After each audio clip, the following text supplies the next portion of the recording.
Hi guys, welcome back sa channel natin, Lix PH, okay?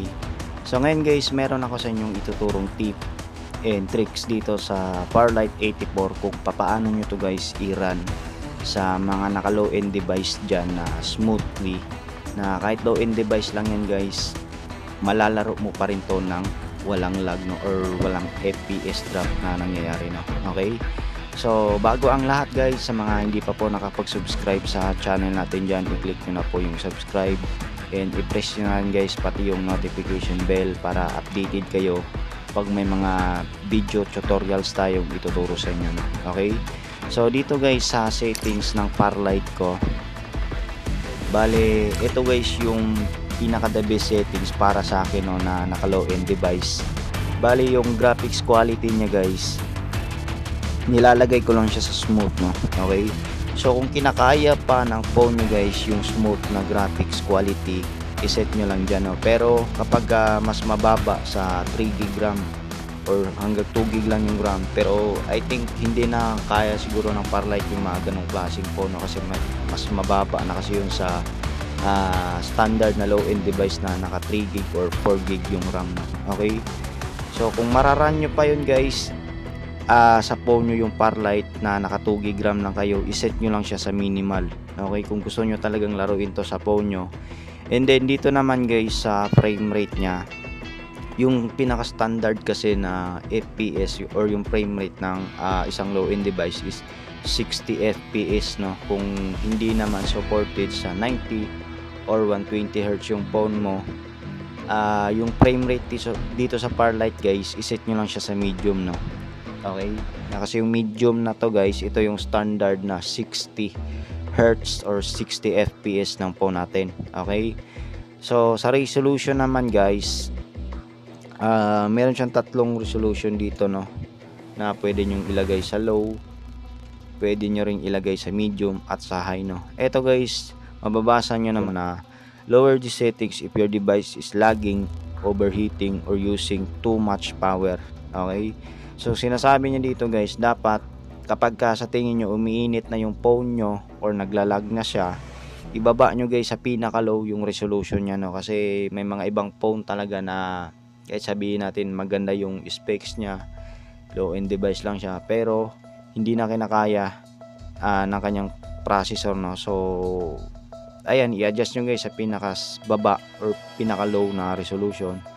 Ngayon dito naman guys sa visual style niya, meron siyang apat na pagpipilian no, okay? So dito guys, depende sa anong gusto nyong visual style. Dito meron siyang bright, fresh, tsaka yung realistic no. Pero sa akin, since low end device lang tayo, lalagay lang natin siya sa default no, kasi pag nilagay pa natin sa bright, baka hindi na kayanin or mas uminit yung screen natin. So lagay lang natin sa default yan. And then sa phone naman natin guys, settings ng phone natin dito para ma-boost naman yung tinatawag na GPU processor ng ating phone, okay? So nyo yung performance ng GPU nyo, kailangan nyo munang i-activate yung tinatawag dito na developer option. Punta kayo dito guys sa about phone, tapos dito sa build number na to, itap nyo lang to 6 to 7 times hanggang sa may ganitong lumabas, na ibig sabihin yan na meron na akong developer option no, okay? So go back nyo lang, and then kung Realme device or Realme smartphone yung gamit nyo, yung developer option nyo makikita nyo lang yan dito sa additional settings.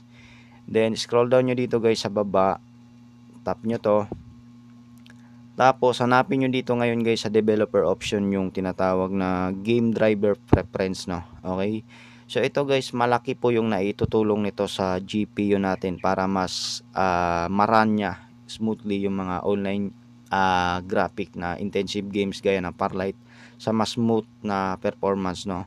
So ang gagawin nyo dito guys, hanapin nyo lang yung Farlight na app no, or yung game na Farlight, tapos by default, kung naka-default sa inyo yan, ilipat nyo lang siya sa game driver para, okay? So ngayon naman guys, para ma-lessen nyo or ma-reduce nyo yung tinatawag na mga frame drops, ay suggest ko lang to guys, yung animation scale na to, iset nyo lang siya sa 1x no, okay? So 1x, 1x, 1x, and then Dito naman guys, ito malaki din yung naitutulong sa atin sa GPU natin to para mas lumakas siya or bumili siya. Pwede nyo tong i-enable guys, itong disable HW overlays. Pero kung sa tingin nyo nagpi-frame drop kayo, i-disable nyo lang yan. Okay? Ito lang naman guys yung mga suggestion ko sa inyong settings kung low-end device lang yung gamit mo na gustong i-run itong Farlight na to sa mas smooth na game performance niya or gameplay niya. So, iset nyo guys yung pinaka the best or pinaka lowest settings na hanggat kaya ng phone nyo na mararan ito ng walang lag no or yung frame drop. Okay? So, ayun lang guys no, at hopefully nakatulong sa inyo tong video na to. Please huwag nyo kalimutan bigyan ng like, mag-subscribe sa mga bago dyan, at i-share nyo na rin to guys sa mga friends nyo na nakakaranas ng mga frame drop sa Farlight or lag no. Okay? So yan lang guys, at maraming salamat po. Peace.